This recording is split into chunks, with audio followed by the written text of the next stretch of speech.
Welcome back sa ating FB page na Free Reviewers with Leonalyn at sa ating YouTube channel na Solving Math with Leonalyn. Now, let's answer a question from one of our followers at ito ay sinisend sa ating FB page. Marami din ito, pero itong pinakauna, wala kasi tayong question yan. So, ang masasagutan lang natin ay dalawa. Pero ang gusto niya ay pwede po paggawa ng solusyon yung number 46. Ito yata yung una, yung number 46. Madali lang ito. Suppose that si angle ABC, and angle ACB are equal. What is the value of x? Now, dito tayo sa AE. Direkta na tayong mag-identify sa given. AE, 3x plus 4.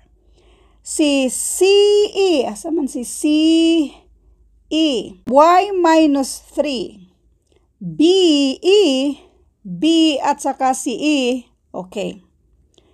Itong dalawa, equal yan siya. So, doon muna tayo sa equal na, wait kasi hindi ko maklaro din. Dito tayo sa equal kasi itong dalawa. We have CE. So, si CE, dito tayo sa CE. Si CE ay y minus 3, equal yan siya sa BE, which is 2x plus 1. Then, si AE, ito siya, equal din yan siya. So, ipagsama lang natin yung parihong mga y. Unahin muna natin ito. ED. So, this is 2y plus 5. Yan ay equal sa 3x plus 4. So, linear equation pa rin tayo. Yung previous na video natin ay mayroon tayong sinusolve na linear equation. Ipagsama natin yung mga like terms. Itong plus 1, ilagay natin dito sa kabila. Samantalang itong si y, ilagay naman natin sa kabila. Nanatili or i-keep natin si negative 3. Then, negative 3 minus 1. Remember, plus 1 kapag matransfer minus 1. Equals, we have 2x. Si y, positive yan siya kapag matransfer. This is minus y.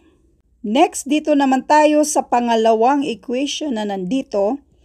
Ito namang si 2y, positive yan siya kapag matransfer, minus 2y yan siya.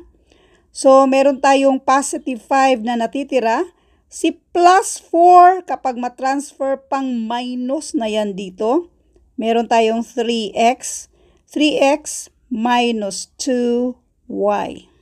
Focus tayo dito. Negative 3 minus 1. Or may utang kang 3, utang ka pa ng isa. Negative 4. So, therefore, erase natin to. Lagyan natin to ng negative 4. Ito naman, 5 minus 4. This is equal to 1. Positive 1. Now, since ang hinahanap natin ay yung value ni x, kapag yan ang hinahanap natin, ang gagawin lang naman natin ay dapat i-cancel out natin yung y. Ang nandyan ay we have negative y at negative 2y. Ang atin lang ba, ito yung makapag-determine sa atin kung paano natin i-cancel out itong y. Since this is negative 2y, parisa natin yan ng positive 2y. Therefore, ito ay i-multiply natin ng negative 2. Kasi kung i-multiply natin ng negative 2, this will be positive 2y.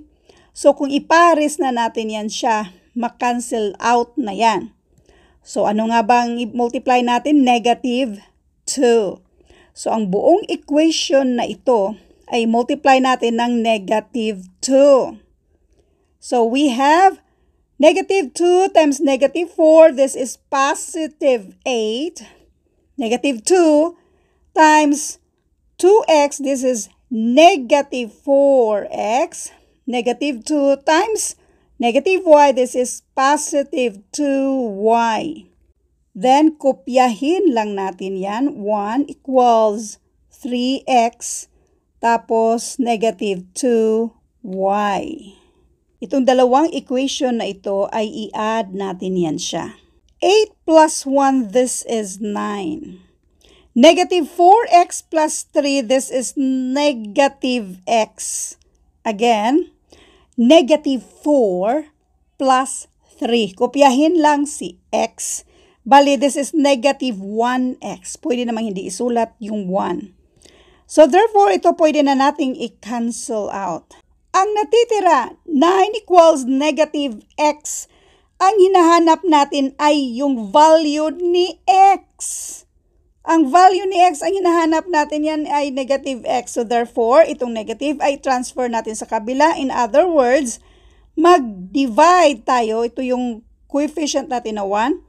This is negative 1. Mag-divide tayo negative 1 to both sides para makancel yan siya. Letter x na lang natitira. Now, 9 divided by negative 1, we have negative 9. Ito na yung sagot.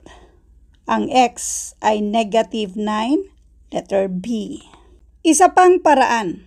Pareho lang din naman ito. Isa pang paraan para hopefully kung hindi man nag-gets yung unang pagka-solve natin, sana itong pangalawa ay mag-gets nyo na. Pero pareho lang ito.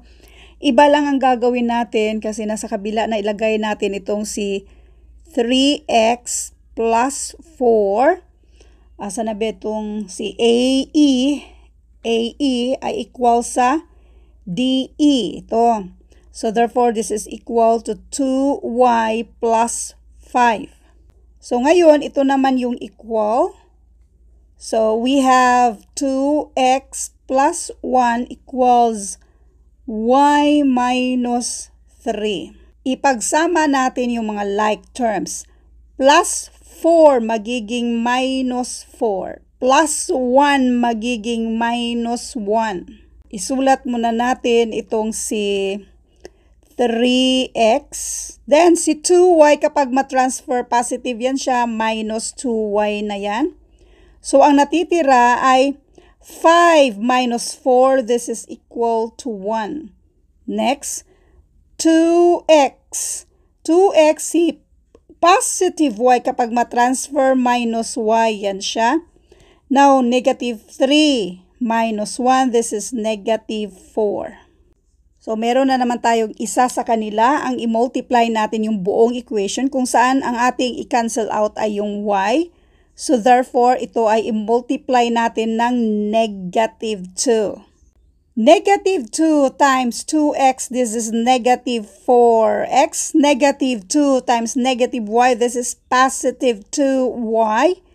Negative 2 times negative 4, this is positive 8.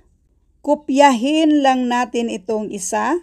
3x, negative 2y equals 1.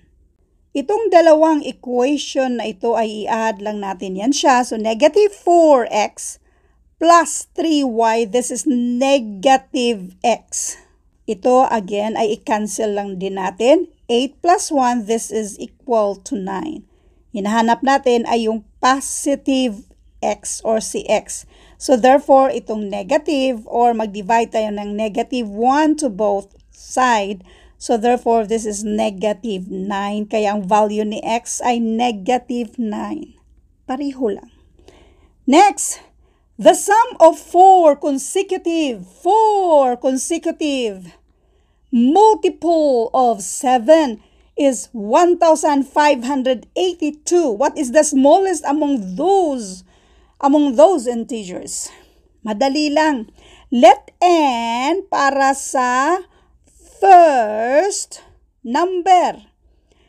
N plus 7, ito na yung second multiple of 7. Kasi ano ba yung multiple of 7? 7, 14, 21, mga ganyan ba? Okay. So, ang third number, kung ano man yung number na yan, add natin ng 14 para sa third number. 4 yung mga numbers, so n plus 21 para sa fourth number. Ipagsama natin yung mga like terms kasi i-add daw natin yan. 4 yung n, so 4n plus 7 plus 14 plus 21. Ilan ito? 42.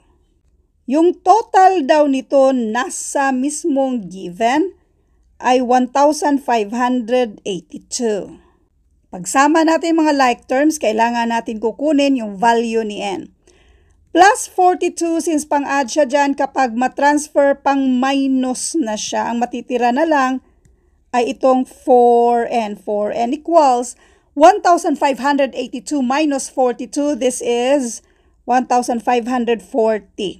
Para makuha natin yung value ni n, since si 4 ay pang-multiply dyan, pang-divide na yan sa kabila. In other words, mag-divide na ng 4 to both sides para makancel yan siya. Now, n equals 1,540 divided by 4. This is 385. Itong 385, ito yung first number. So, ano nga ba yung tanong? Ang tanong dito, what is the smallest among those integers? Ito na yung smallest, yaman yung first number. So, ang sagot ay 385. Double check natin. Tama kaya? So, kung itong 385 yan yung first number, ang second number daw ay plus 7 dyan. So, therefore, this is 392. Ang third number ay plus 14 sa 385. So, therefore, this is 399. And then, para sa fourth, yung 385 plus 21, this is 406. Kung itotal natin ito, this is exactly equal to 1,582. So, therefore, yung sagot nating 385 ay tama. Thank you for watching and all. I hope na meron kayo natutunan sa videong ito. Thank you and God bless.